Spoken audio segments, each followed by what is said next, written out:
नमस्कार दोस्तों, आज की तारीख है 16 अप्रैल 2021 और हम डिस्कस करने जा रहे हैं 5 मिनट करंट अफेयर। और पहली न्यूज है, किसी देश की सरकार द्वारा उधार ली गई कुल ऋण को क्या कहा जाता है। जो कुल ऋण है उसको लोक ऋण कहा जाता है, पब्लिक डेब्ट कहा जाता है। अभी मूडीज इन्वेस्टर सर्विस ने बात की है कि भारत का जो लोक ऋण है, ये इसका स्तर उभरती हुई अर्थव्यवस्थाओं में उच्चतम है। लोक ऋण जो होता है वो भारत की संचित निधि पर भारत केंद्र सरकार की कुल देनदारियां को शामिल किया जाता है उसमें। और इसके तहत लोक खाते के ऊपर जो अनुबंधित देनदारियां होती हैं उनको शामिल नहीं किया जाता है। मूडीज का कहना है कि देश में मात्रात्मक सुधार कार्यक्रम जारी है, फिर भी इसकी वहन क्षमता कमजोर है, इस पर ध्यान देने की जरूरत है।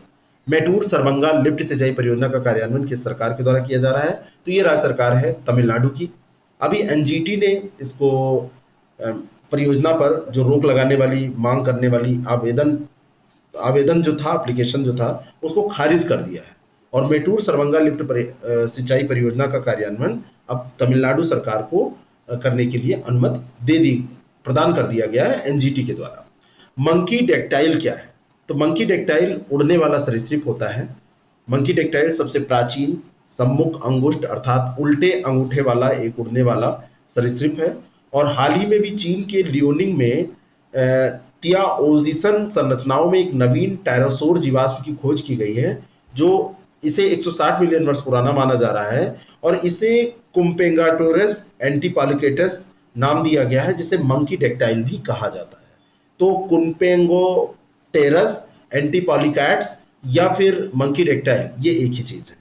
टायरोसोर प्रजातियां सरीसृप थीं और डायनासोर प्रजातियों के निकट संबंधी थीं।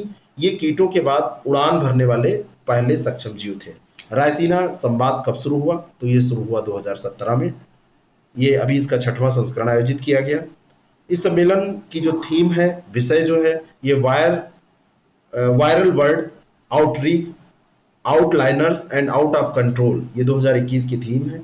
2016 में शुरू हुआ रायसीना डायलॉग जो था, ये अंतर्राष्ट्रीय मामलों पर एक प्रमुख वैश्विक सम्मेलन के रूप में विकसित हुआ था।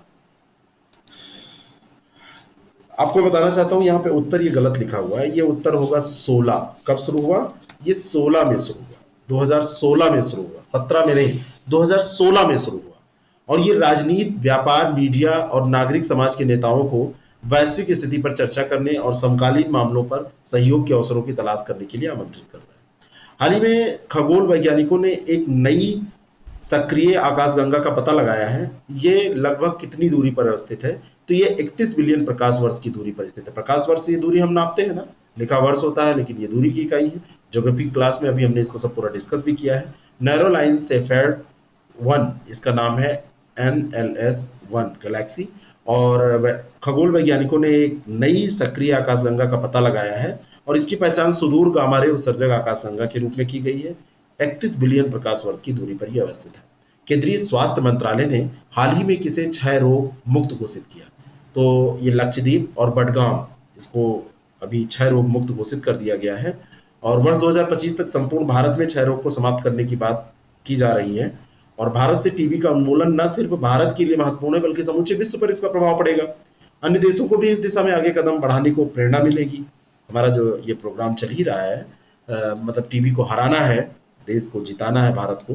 तो क्षयरोग बैक्टीरिया क्या होता है, इसका नाम भी इंपॉर्टेंट है, माइकोबैक्टीरियम ट्यूबरक्लोसिस। इसके कारण होता है ये रोग और फेफड़ों को सबसे अधिक ये प्रभावित करता है। हाल ही में भारत के लोगों के मानसिक स्वास्थ्य को बढ़ावा देने के लिए एक मोबाइल एप्लीकेशन लॉन्च किया गया। उसका नाम क्या है, तो ये है मानस ऐप। ये करेगा क्या, मानसिक स्वास्थ्य को बढ़ावा देने के लिए इसको लॉन्च किया गया है। और ये मानस ऐप इसको नाम दिया गया है। मानस का अर्थ है mental health and normality augmentation system. यह एक व्यापक और राष्ट्रीय डिजिटल भलाई मंच है, आप ऐसे कह सकते हैं। और इसको सीडेक और निम्हांस बेंगलुरु AFMC के द्वारा संयुक्त रूप से डेवलप किया गया है। मैं आपको बताना चाहता हूं, अगर आप यूपीपीसीएस और RO का एग्जाम दे रहे हैं तो उसके लिए टेस्ट सीरीज प्रोग्राम और फुल कोर्स प्रोग्राम हमारे चल रहे हैं, उसको आप ज्वाइन कर सकते हैं। बहुत अच्छे क्वेश्चंस के ये प्रोग्राम है, तो आप इसका लाभ उठा सकते हैं।